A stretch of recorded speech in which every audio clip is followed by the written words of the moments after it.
sebuah mekanisme perlindungan yang berfungsi mengeluarkan dan membersihkan saluran pernafasan dari zat-zat perangsang maupun zat-zat infeksi. Meski demikian, bukan mustahil batuk yang lama dapat menimbulkan infeksi sekunder pada saluran pernafasan. Saat menyerang, batuk bisa membuat aktivitas penderitanya sangat terganggu. Memilih obat batuk memang gampang-gampang susah, apalagi ditambah dengan banyaknya kekhawatiran yang muncul karena adanya anggapan bahwa obat batuk memiliki beraneka ragam efek samping, seperti membuat jantung berdebar, mengandung gula, menyebabkan sakit mah, dan lain sebagainya. Namun benarkah anggapan-anggapan tersebut? Apakah kita pantas khawatir memilih obat batuk? Pemirsa, inilah 7 mitos paling mengkhawatirkan dari obat batuk versi on the spot.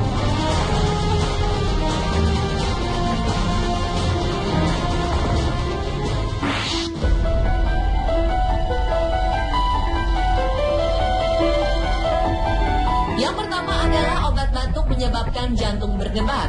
Jantung berdebar atau palpitasi merupakan perasaan atau sensasi detak jantung yang cepat, kuat, dan terkadang tidak beraturan.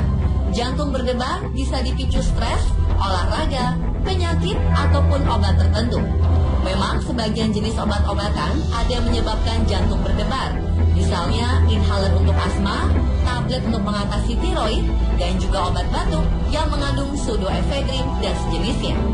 Namun tentu saja tak semua obat batuk menyebabkan jantung berdebar.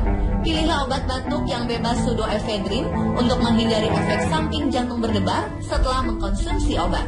Atau berkonsultasi pada dokter apabila Anda curiga bahwa ada obat yang menyebabkan palpitasi.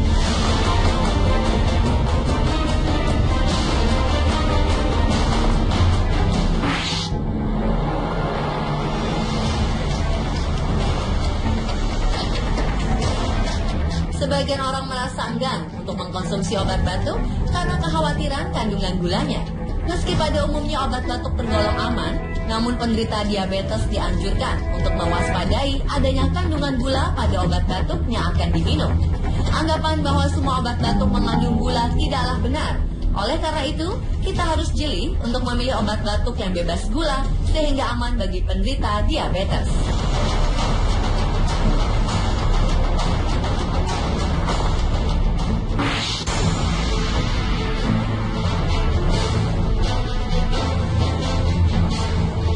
Pemberian obat termasuk obat batuk pada ibu menyusui serta anak-anak haruslah hati-hati karena salah-salah reaksi obat yang tidak tepat dapat berpengaruh pada produksi ASI, perkembangan bayi, serta anak-anak.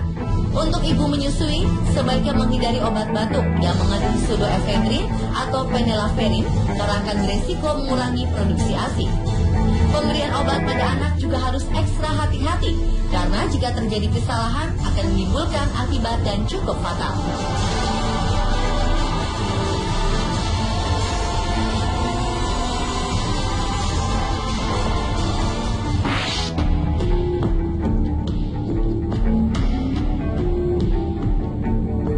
Sebagian orang menghindari untuk minum obat batuk saat bekerja atau mengemudi. Ini terjadi karena adanya kekhawatiran akan muncul sensasi rasa kantuk sesaat setelah meminum obat batuk. Obat batuk yang menyebabkan kantuk biasanya mengandung antihistamin atau anti alergi. Antihistamin dengan efek samping kantuk yang biasa terdapat dalam formula obat batuk adalah clofeniramine maleat atau CTM dan difenhidramin. Namun beberapa produsen obat sekarang sudah menggunakan antihistamin golongan baru yang tidak menimbulkan efek kantuk.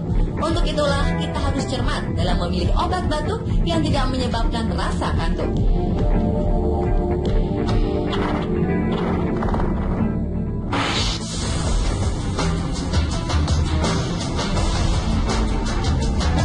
Benarkah obat batuk adiktif?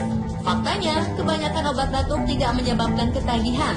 Meski demikian, ada beberapa obat batuk yang mengandung kodein sehingga memiliki potensi adiktif. Karena itu, kita harus waspada akan munculnya gejala kecanduan, terutama pada remaja. Kodein memang sering dikombinasikan dengan obat lain untuk mengurangi gejala nyeri dan batuk. Kodein termasuk jenis obat golongan opioid yang diresepkan untuk mengurangi gejala batuk. Namun jika dikonsumsi dalam dosis besar, dapat menimbulkan efek sedasi.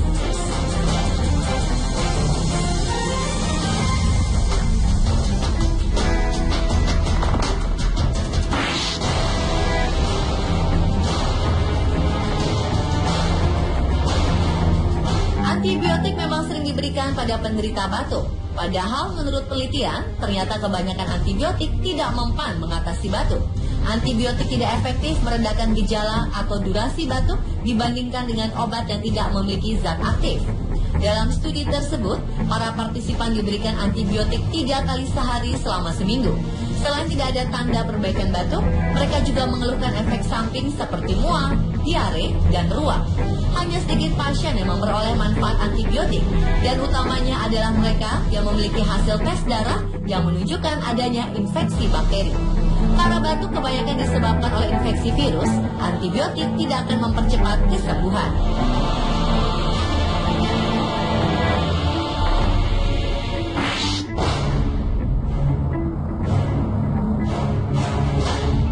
Selanjutnya adalah adanya anggapan yang menyebutkan bahwa obat batuk menyebabkan sakit mah. Benarkah demikian?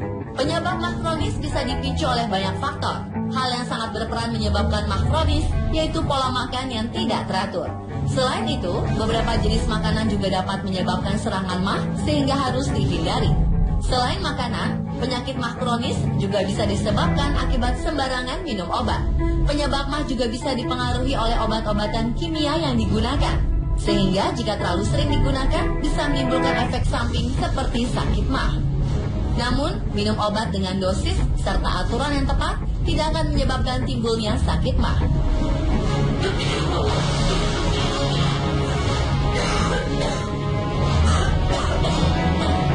Pemirsa, meremehkan batuk bisa berpotensi memicu gangguan lebih serius yang memerlukan perawatan intensif dengan biaya mahal. Sayangnya, anggapan bahwa batuk akan sembuh sendiri serta kekhawatiran yang muncul terkait dengan mitos obat batuk membuat banyak orang mengabaikan batuk dan cenderung membiarkannya berlarut-larut. Untuk itulah Herbacough menjadi solusi tepat untuk batuk Anda. Dengan Herbacough, Anda tak perlu lagi khawatir karena Herbacough adalah obat batuk herbal yang aman dan efektif. Herbacough adalah obat batuk yang cepat mengatasi batuk membandel. Herbacough merupakan obat herbal modern yang dibuat dari herbal alami, yaitu dari ekstrak daun legundi, rimpan jahe, daun saga, dan buah mahkota dewa yang diproses melalui teknologi modern. Herbacough telah melalui uji toksikologi, uji praklinis, uji khasiat, sehingga aman dan efektif untuk meredakan batuk dan melegakan tenggorokan. Herbacough aman untuk dikonsumsi siapa saja, termasuk ibu menyusui serta anak-anak. Batuk, gak usah khawatir, cepat ambil Herbacough.